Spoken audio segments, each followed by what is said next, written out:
So I'm here with Françoise Raunet, who's running to be the mayor of Vancouver. Thank you, Françoise, for talking to me today. No problem. Thank you for having me. Why don't you start by introducing yourself? So my name is Françoise Raunet, if you speak English, or Françoise Raunet, as you very nicely said in French. And I'm running as an independent for mayor. I'm running on a platform of localization. And I grew up in Vancouver. I have lived overseas. I spent 5 years in Taipei and 4 years I spent down in Portland, Oregon. But other than that, Vancouver's mostly been my home, and I know it really well, and this isn't my first kick at the political can. So I look forward to answering your questions. So talk to me more about your platform, localization. I'm really interested in that. Right. So I think that one of the issues that we have, I mean, sort of the main issue that we have right now, is that our global economic system has really been constructed in a very unequal and unfair way. And you see that today with, GDP keeps going up, but real wages have stagnated. And money isn't really circulating through our local communities anymore. I like to think of it as sort of the jet stream of global finance. And what's happening is money is getting sucked out of our community instead of staying here. And so what I think we need to do with localization is we really need to use all public tax revenue and public funds to build a parallel economy from the ground up. And so that economy would be based on, principles of circularity, degrowth, zero waste, repair, reuse. I think back to when I was a child attending school on the west side of Vancouver, and our notebooks that we used in school were printed here in Vancouver, using forestry products from our local forests. And that kind of economy really kept a lot more jobs here. And the consequence of globalization has been that the money is leaving our communities, the jobs are leaving our communities. Multinationals are the only ones that can afford to pay the rents in Vancouver.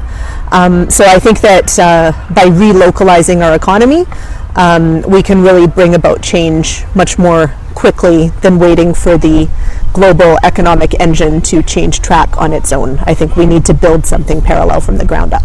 So what do you think you can do at the municipal level to achieve your goals? So I think that there's a bunch of different things that we could do.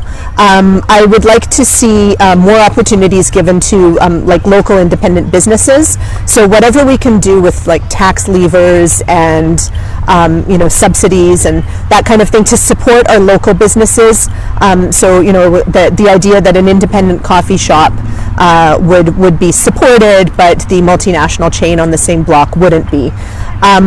Also, things like an artisan cart program.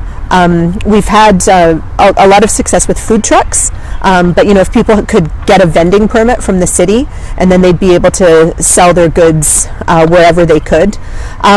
Also, when it comes to housing, right, a lot of the issues around housing and affordability in Vancouver are due to global financial speculation, and so I think that the city has, unfortunately, part of the problem in Canada, it's not just here in Vancouver, but it's in general, is that municipalities are really limited by community charters in what they are able to do. So that's a bigger conversation that we need to have on a national level, and as mayor I would advocate for changes that would give more power to regions and municipalities. But things like changing the zoning regulations to make sure that all city-owned land is guaranteed in perpetuity for public use, right? So for example, when we take down the Georgia Viaduct and we take down the Dunsmuir Viaduct, we're going to be freeing up a lot of land downtown. And I want to make sure that all of that land remains in public hands. So I don't want to see any more of these deals where developers are given access to public land in exchange for a certain percentage of affordable housing. I mean, that clearly doesn't work. We haven't gotten the affordable housing despite, almost 20 years of these policies. But likewise, I also feel like it's important. I lived in Taipei for 5 years, and Taipei is an incredibly diverse and interesting city. And one of the things that keeps it interesting and dynamic is that there is a real mix zoning wise. So I would like to see zoning restrictions loosened up in the city and 4 to 6 stories everywhere. I know there's a number of parties that are proposing maybe like up to 4 stories if it's market housing, but then 6 stories for nonprofits or for rental housing. Something like that I think would look really great. I think it would work well. Also, we spend a lot of time arguing about spot rezonings and towers, but really when you talk to candidates at the municipal level across all parties, they seem to agree on that sort of middle density. It's just that's not what we're getting, right? So there's a real problem also with our political system. So I think as an independent mayor, I would really be able to help all of the councillors from all of the different parties keep their eyes on their common goal and work together to actually achieve the affordable housing, the public housing, the co-op housing that everybody claims to want. But once they get into office, they just spend all their time looking for ways to differentiate themselves from each other instead of working together. So on the topic of housing, so a big problem is I'm a renter, and renters feel that we don't belong here because of the housing insecurity. Even I am only one rent eviction away from leaving the city forever. So what would you say to renters like myself? I agree. I mean, the situation for renters in Vancouver is completely untenable. Most of the people that I grew up with and went to high school with no longer live in Vancouver for exactly the reason that you describe. I mean, there's just, unless you have some kind of intergenerational wealth transfer, it's very difficult to be able to afford property ownership in this city. I'm fortunate enough to be living in a co-op, so I actually, I applied. It took me 8 years to finally get into one, but we're in one now, and I know that my housing is secure. I don't have a landlord who can kick me out. I'm never going to be rent evicted. So I think co-ops are an absolutely brilliant model. I actually grew up in a co-op in Point Grey. So the idea of having social and subsidized housing throughout the city, we already have it. It works well, and I think we need more of it. So doing everything we can to get the funds from higher levels of government to pay for the housing. The other issue is, of course, at the municipal level, only about 10% of the taxes that we pay go to the municipal level. 60% of our taxes go to the federal level. So the municipality is limited by lack of funds and also lack of decision-making ability, right? And so, I mean, ideally we could see a new funding formula where the federal government would be transferring money directly down to the regional or municipal level to pay for housing, to pay for transportation, to pay for food, energy, and safety, like all of the things that matter on a municipal level that we don't have the funds to build. So I think co-ops are a really great model. BC Housing also, social housing, supportive housing. There are lots of city-owned land kind of scattered throughout. Down where I live in Fraserview, they're like close to the river. There are a few, some of them are under redevelopment sort of ideas right now, but all of those I believe we need to preserve for that public housing when it finally comes down the pipeline from the funding from above. Also, I think that by helping to kind of lower the permit wait times and by creating like a blanket rezoning situation, that also is going to incentivize some of those private developers to maybe get more into the rental market, because there were incentives that were being used from the 40s to the 70s that did build out a lot of rental housing in Canada. So I'd be interested in exploring how many of those could be kind of reactivated. I know that the world has changed and the modern economic context is different than it was in the 1970s, but I do think that there's much more that we can do to encourage that kind of development. The other thing too is that we should be able to use zoning to sort of designate like rental only zones, right? So if we do approve, for example, like a higher density structures around transit stops, right? Some like Broadway and Granville or whatever. If we could create zones around those transit stops that would be designated rental only, that might help. I mean, it's a really complicated problem, and one of the things that frustrates me with the housing dialogue in our city right now is this feeling of polarization and this feeling of you're either a YIMBY or you're a NIMBY, and I'm like, actually, that's not really true. Like, the argument is much more nuanced than that, and we really do need to use all the tools in our toolbox, and that includes, both private and public options. So the public to support the lower income earners, and private to maybe help to create housing that will move people out of the rental, the higher income people who could afford to own something if it were available, and then that might free up some of the rental housing. Another thing too, I know that this is something that you've done a lot of work on, but Airbnb is also a big contributor to, not only here in Vancouver but around the world. That kind of short-term rental situation really has it's managed to remove a lot of rental housing stock from the general market. I know in David Eby's housing platform that he released recently, he had some interesting ideas around, for example, opening up stratas so that stratas couldn't have a limit on the number of rentals in their strata. I think that might help a lot, actually, and that might help to free up a lot of rental units instantly, because there might be some investors who are sitting on currently empty condos who would like to rent them out, but they just can't due to strata bylaws.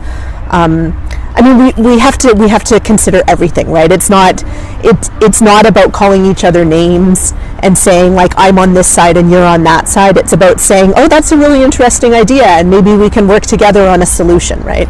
And that's what's missing right now in Vancouver politics. And I think as mayor, that's what I would bring. So. You're a school teacher? I am a school teacher, yes. And as you know, there's a big problem with people having to take their children across town to schools, right? Because of the way the schools have not been planned according to the population growth. Yeah, it's a huge problem. So what's your solution to that problem? Well, I think for one thing, the VSB facilities planning, I don't know what's going wrong there, but it's like they're not listening to the city planners, and I know they signed a memorandum of understanding last year where they agreed that they would be sharing information, but when you look at the long-range facilities plans, it looks like the VSB actually isn't considering that in their projections. The other thing is about how the Ministry of Education funds like new schools, and so basically, like, the school that I'm in a district role now, but the last school that I was working at was one that had just had the seismic upgrade. And unfortunately, when they started the seismic process, the Ministry of Education had the rule that they would only fund the number of students that were at the school in the year that the seismic process started. So even though the school was located along the Broadway corridor, and even though it was clear to everybody that densification was happening, you could see the development signs already on Broadway, and the teachers and the school staff suggested that probably our school enrollment was going to be going up in the next few years. The ministry was like, no, we fund basically the whites of their eyes. Like, we fund the kids that we see here right now. We're not going to consider it in the future. And that created a problem where the minute the school was open, brand new seismically upgraded school was turning kids away for kindergarten from the neighborhood, right? And we see that over and over and over again. There's just no foresight. There's no thought. We spend all of this money on these big capital projects, but without leaving any room for expansion or any room for growth. And that's a big problem. I also, I live in Fraserview, but I'm not far from the River District. I see the same thing happening again with the River District right now that happened in Olympic Village, where there's so many toddlers down there. Like, you go to that neighborhood and there's all these young families that have moved in. Where are they going to send their kids when they go to school, when they start kindergarten? There's no school. There's no school forecast for the River District. It's just not coming. So, I mean, I would love to see some kind of a situation where developers who were building family-size units were actually required to add classroom space at the local school, or whatever that looks like. Maybe you add a floor to a building, maybe you add a wing onto a building, maybe it's some kind of a portable or some sort of a structure on the schoolyard, but we have to be creative in coming up with solutions. And the other thing, I think, is because planning and building a school does take a number of years, and it doesn't help families who are currently in the situation of having kids that aren't able to access school in the neighborhood. And I know that for families in the Olympic Village, they're sending their kids to like 10 different elementary schools. So you and your neighbor may be going to 2 completely different schools. You have nobody to ask about the homework. You have nobody to, come back from the track meet with, because you're all at different schools.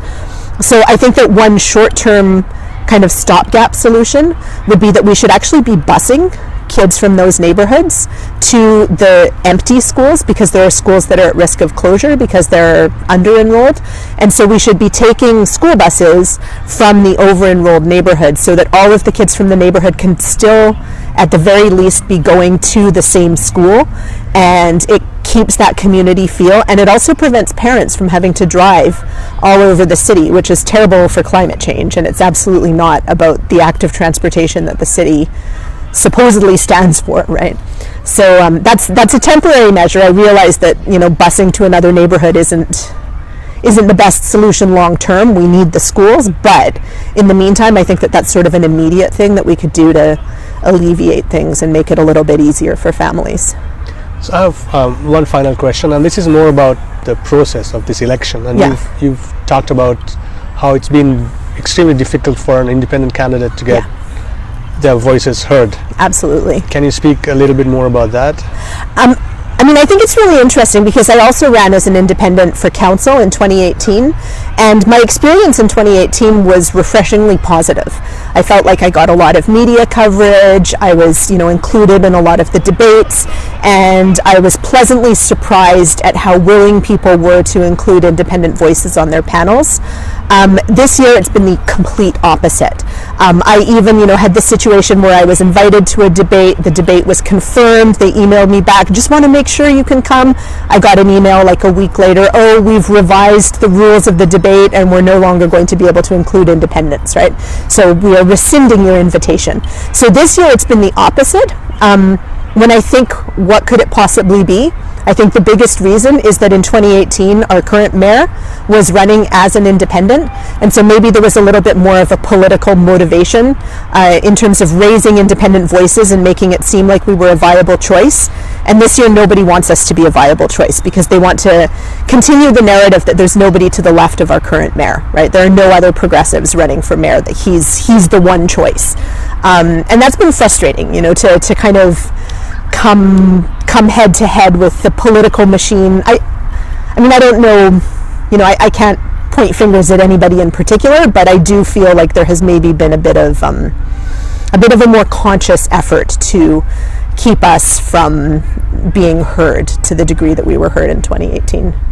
Okay, so now that I've got you here and I'm listening to you, do you have any final words to add to this conversation?